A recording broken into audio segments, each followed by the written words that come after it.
Hello বন্ধুরা, তোমরা সবাই কেমন আছো? আশা করি সবাই খুব ভালো আছো।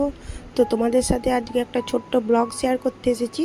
এটা মর্নিং রুটিন, মানে সকাল থেকে উঠে আমি কি করি। তো সকালবেলা 5:30টার সময় উঠে আমি মর্নিং ওয়াক করতে গেছিলাম। দিয়ে 6:30টার সময় চলে এসে বাড়ির টুকটাক কাজ সেরে ছেলেকেই দেখো রেডি টেডি করে খাওয়ানো হয়ে গিয়েছে। ওর সব কাজ কমপ্লিট করে ওকে এখন ওর বাবা স্কুল দিতে যাবে। তো ও আমার সাথে একটু মজা করছে, দেখতেই পাচ্ছ তোমরা। তো তারপরে আমি কি করি দেখো।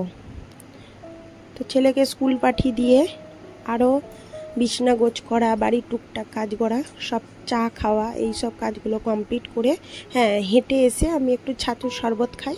তো সেটাও খেয়ে নিয়েছিলাম, তারপরে কিছুক্ষণ পরে চা খেয়েছিলাম। তো এখন মোটামুটি ওই 8:30 বাজে আমি স্নান টান করে নিয়েছি, কারণ আজকে বৃহস্পতিবার ছিল।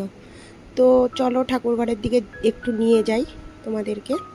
তো দেখো ঠাকুর পুজো করব বলে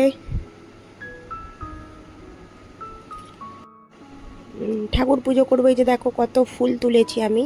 এখানে এক ঝুড়ি জবা ফুল, আর এখানে সাদা ফুল, কলকে ফুল, তারপর আছে অনেক ফুল আছে। তো লঙ্কা জবা, এই কিন্তু 2 ঝুড়ি ফুল তুলেছি, কারণ যেহেতু বৃহস্পতিবার। এমনি তাছাড়াও আদার্স দিনও আমি একটু বেশি ফুল তুলি। হাঁটতে গেলে রাস্তাতে 2-1টা ফুল তুলেই মোটামুটি অনেক ফুল হয়ে যায়। দেখো মা লক্ষ্মীর ঘরটা কিন্তু খুব সুন্দর করে সাজিয়ে দিয়েছি, এবং সমস্ত ঠাকুরকে কিন্তু পুজো করা হয়ে গেছে। ধূপ জ্বালা, তারপরে প্রদীপ জ্বালা, সমস্ত কাজ কিন্তু আমার হয়ে গেছে। এরপরে আমি শাঁখ বাজিয়ে পুজোটা সেরে নেব।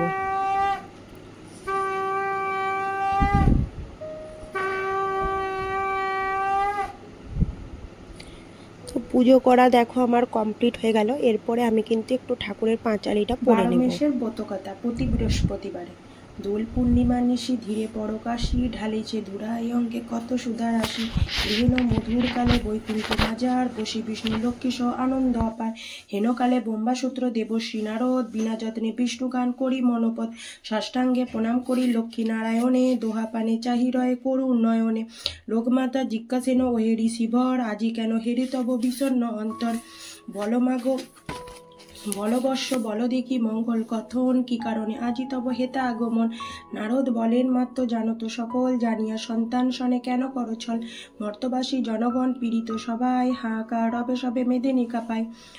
তো তারপরে ঠাকুরের পাঁচালি পড়ে আমি আলপনা দিয়ে দিয়েছিলাম। এরপরে আমি বারান্দায় চলে এসেছি। দেখতে পাচ্ছি এখানে কি সুন্দর একটা জবা ফুল ফুটে আছে, যেগুলো ছোট জবা। তো এই জবাটার নাম কি আমি জানি না। তো বারান্দায় যে স্নান টান করে জামা কাপড় মেলাচ্ছিল সেগুলো কিন্তু আমি মিলতে চলে এলাম। তো তারপরে মুড়ি টুড়ি খেয়ে নিলাম। তারপরে রান্নার সবজি সব কেটে অনেকটা কাজ এগিয়ে আমি কিন্তু ছাতা নিয়ে বেরিয়ে পড়েছি ছেলেকে আনতে। আর তার আগে বলি, ওই যে এত জবা ফুল তুলেছিলাম, তার অনেকগুলোই জবা ফুল নিয়ে এসেছিলাম মন্দিরে দেওয়ার জন্য। তো যেহেতু আমাদের ওখানে অত সকাল মন্দির খুলে না, কারণ আমি ছেলেকে আনতে যাই 10টার সময়। তো যেহেতু মন্দির খুলে না, ওই কারণে আমি অনেকেই বাইরে থেকে জবা ফুলগুলো দিয়ে দেয়। যেহেতু তখন মন্দির খোলে না, আর মন্দিরের ভেতর ঢুকাও যাবে না।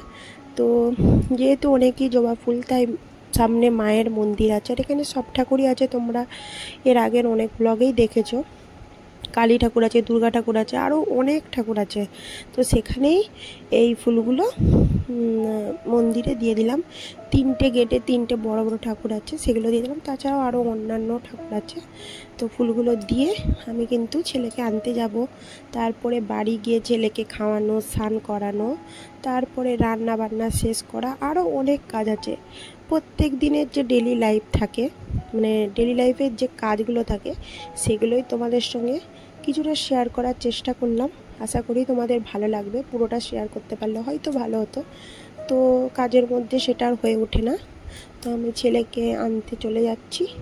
তো তোমাদের যদি ভিডিওটা ভালো লেগে থাকে অবশ্যই কিন্তু কমেন্টে জানিও তোমাদের ভিডিওটা কেমন লেগেছে। আর সবথেকে বড় কথা, আমরা হচ্ছে গ্রামের মেয়ে বা গ্রামের বউ, দুটোই বলতে পারো। আমাদেরকে সব কিছুই সামলাতে হয়। আজকের মতো আসি, টাটা।